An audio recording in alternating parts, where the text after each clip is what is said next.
This is the way nightmares begin, or perhaps end. Very simple, direct, unadorned. Incredible, and yet so terribly real that even while they're happening, we live with them and digest them and assimilate them. We were preoccupied with the hands on a clock when we should have been checking off a calendar.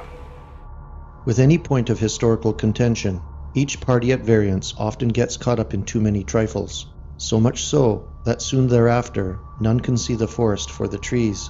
With one single, simple, scientifically verifiable fact, we can excise a portion of a long and sordid narrative from the annals of 20th century historiography, and from it derive some absolution, if not the end of requisition blame for an entire people. In 1921, the German Corporation for Pest Control trademarked a version of hydrogen cyanide under the brand name Zyklon B. It became an extremely effective delousing agent, as it was the only known chemical at the time which killed lice eggs, and when combined with steam would leave fumigated clothing fabrics intact.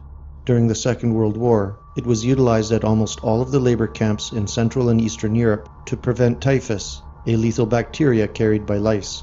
In late 1941, the German army had a major outbreak of typhus when it entered Russia, severely limiting their operations. This was later brought back west, where a massive epidemic exploded from 1942 till 1943. Total lives lost in Europe to typhus from 1941 to 1947 is estimated anywhere from 3 to 5 million persons, many of whom were housed in labor and post-war POW camps.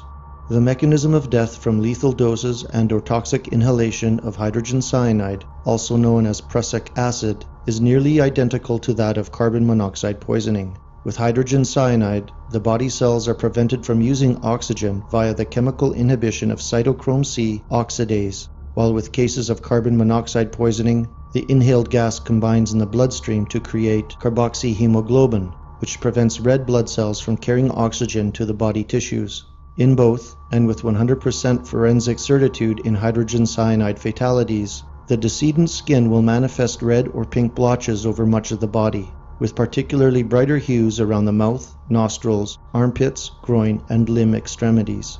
So, to be brief, after having reviewed over 10,000 eyewitness accounts from survivors and camp inmates interned during World War II, after having read some 40,000 Nuremberg transcripts from all 12 trials, and after having examined countless items containing colorized photographic evidence, there was not one single mention or observable confirmation of pink or red-hued bodies being pulled from chambers. None whatsoever.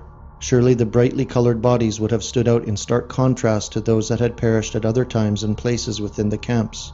Any witnesses to such an unimaginable sight would have discussed repeatedly and never-endingly the color of those pitiable figures. But there is nothing, and the disconcerting nature of this plot hole becomes ever more insidious whenever one silently ponders it.